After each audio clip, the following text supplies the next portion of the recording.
This podcast is dedicated to the vote for the Aboriginal and Torres Strait Islander voice. The idea is the following. The last referendum in Australia about First Nations was in 1967. Now, this year, we have to do something which is very important for the history of Australia,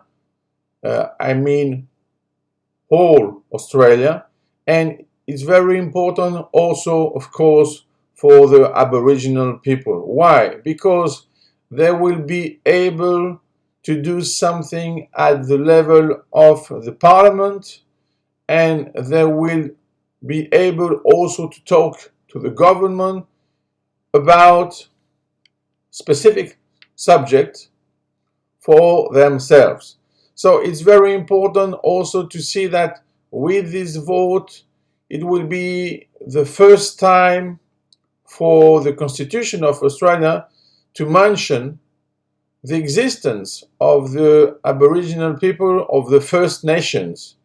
So the idea is rather simple, but as always, we have also politics and politicians, and they try to show that the idea was from the others or from themselves or it changed, but the problem is always the same. If we want to be righteous, if we want to be with justice, if we want to be with humanity, we have to say yes. Why? Because in fact it's the first step for the restoration of human rights in Australia. It's the first step for the refoundation of Australia on a right basis.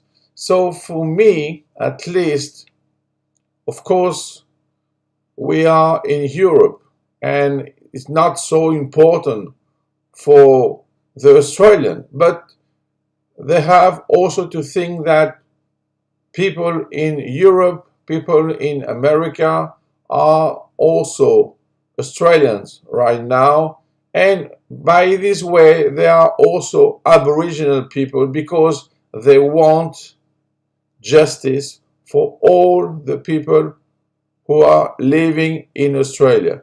So it's time to change things. We don't care about politics. We don't care if it is from the right wing or the left wing. For us, the important thing is that we are talking about the first really step for the Aboriginal to be in Australia, even in the Constitution. So not to be just an exception, but to be a part of this country. And for us is the beginning of a new path, because now we can talk about the freedom of First Nations, and this vote is the starting point.